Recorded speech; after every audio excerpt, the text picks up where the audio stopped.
fact is, everyone encounters alien life forms each day. We've just become accustomed to ignoring the evidence. We expect the first visitors from outer space to arrive in flying saucers. But there are new scientific suggestions that the microbiotic organisms, which routinely invade human bodies in the form of viral disease, may have extraterrestrial connections. These minute alien life forms may very well be the advanced invasion force, leading the way to test Earth's environment for more complex and determined creatures.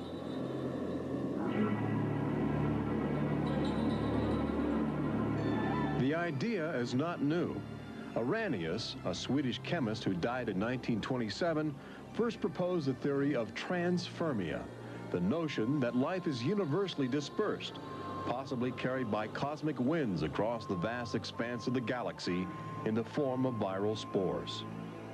Uncovering this mutating alien life is an ongoing government project carried out by scientific teams at NASA. They begin by collecting meteors which have landed on the barren landscape of Antarctica. Here, low temperatures preserve the alien life clinging to 4-billion-year-old cosmic debris. In a specially sealed clean room at the Johnson Space Center, these crude interstellar spaceships are carefully dissected to extract the biotic matter inside.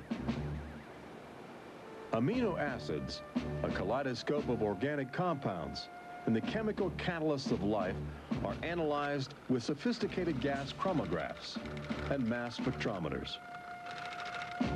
Life is plentiful in the universe and eerily tenacious.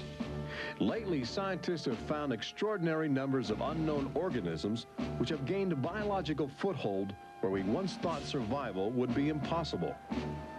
They grow in deadly ammonia gas. They are resistant to ultraviolet radiation. They thrive inside the radioactive cooling systems of nuclear power plants. And they can even survive the vacuum of space, reanimating themselves when air and water become available. Riding inside the stone cocoon of a meteor, life can travel virtually anywhere, and a good deal of it lands on planet Earth. But just as we explore the genetic package of alien life, visitors from space are routinely examining human specimens, abducting men, women, and children in order to conduct disturbing biological experiments. Very, very few people who've had the experience are willing to talk about it publicly. There is such a kind of ridicule factor. Bud Hopkins, researcher and author of the best-selling book Intruders, is America's leading investigator into the alien abduction phenomenon, and largely responsible for bringing the astonishing situation to the nation's attention. The most important thing about this, I think, in studying it is to realize that there are very distinct patterns. This is not just a box full of crazy experiences which are mutually contradictory. The patterns start this way. People are abducted first in childhood. When I go back into my memory, I don't know a day without them. And they are then re-abducted over many, many, many years. When I saw this light on the freeway, my first reaction was, oh my God, not again. I grabbed the side of my bed like, no, you're not gonna get away with this. You're not gonna get away with it this time.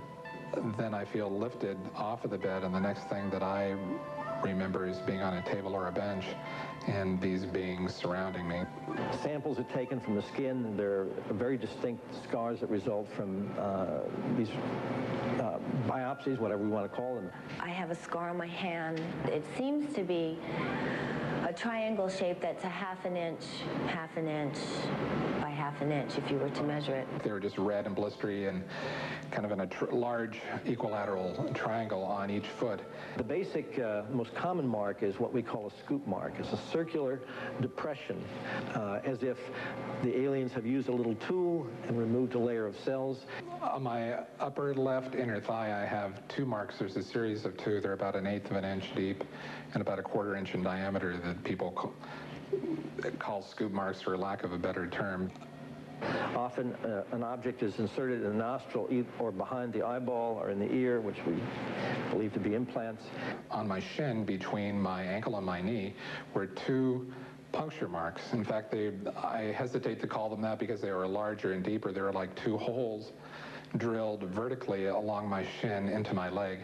And that frightened me deeply because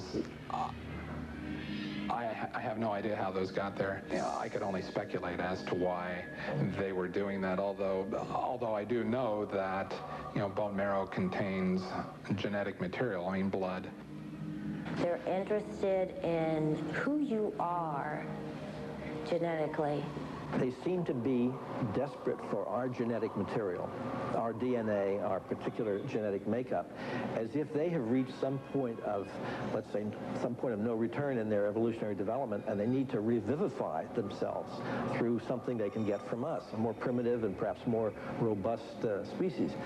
People generally describe one particular type of figure as the basic alien type, which is a small figure, 3.5 to 4.5 feet tall, huge head, huge black eyes, hairless, grayish-white skin, just a tiny slit for a mouth that doesn't move, and so forth. I'd say that accounts for about 85% of the descriptions. There's some that are very, they talk about the reptilian being like sexually aggressive, and then there's some that look like praying mantis that are very mean and very violent. It is a violation of your body. It's a violation of your space. They don't ask permission. They take you. On this earth, when you are raped, when you are mugged, even if you don't see that person that is doing you bodily harm, you have somewhere to go. You can go to the police and at least give a report whether they do something or not. You have somewhere to go. But in this case, you have no one to talk to. You have no one to say, this has happened to me. I've been so violated. You don't even know. And you're not ready for this. My love life went to hell. My schooling went to hell. Everything went to hell. And it's terrifying, it's not fun, it ruins your life because you have nowhere to go. Twinkle, twinkle, little star, how I wonder what you are.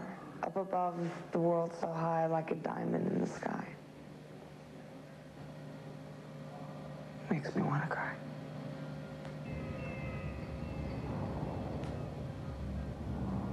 Part of the trauma involved in this is our government telling us that these objects don't exist. And I seem, and other members of my family, and other people seem to have these experiences. It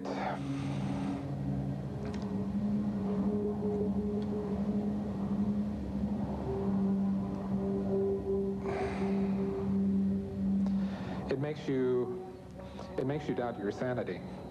The range of people who have had abductions around the world, because it is a global phenomenon, is just, it's a total range. I've worked with people who are of Oriental backgrounds, African-American background, Hispanics. I've worked with one NASA scientist, a research scientist, who is an abductee, a police lieutenant from the South, doctors, lawyers. I mean, I've had, incidentally, 7 psychiatrists come to me because of their own personal abduction experiences. The phenomenon affects people from all walks of life. And it has a dramatic effect on families. Debbie and Terry know firsthand. Both are ongoing abductees with deep concerns about the chilling connections between aliens and their children. I thought this was mental illness.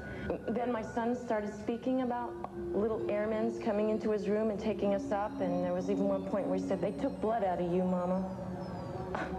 He wanted guarding all the time. He wouldn't go to bed at night unless I slept with him. He was angry. And the other thing is he started setting traps. One night my husband came home from work and there's these little colored stones all over the garage. And Dale, my husband, said, "What is this for?" And he says, "Well, this is when the airmen come, they slip and fall on their butts." The interesting thing about children is a sort of innocence about their perceptions. I will present these cards of different heads, and there's Santa Claus, Batman, policeman, a clown, Ninja Turtle, an alien. what we do is to see how the child responds when we get to the alien face, and it can be extremely moving, because I've seen children just collapse when they see the drawing of the alien, crying, hugging their fathers or their mothers in terror. Well, she was 4 years old, and she was past bedwetting and all of that behavior. She was beyond that, and she'd never wet her bed. And when we moved to Banning, she started having nightmares every night and wetting her bed. And a couple of weeks ago, she had a bunch of scratches on her face, and she didn't have them when she went to bed. I said, what happened? And it was funny.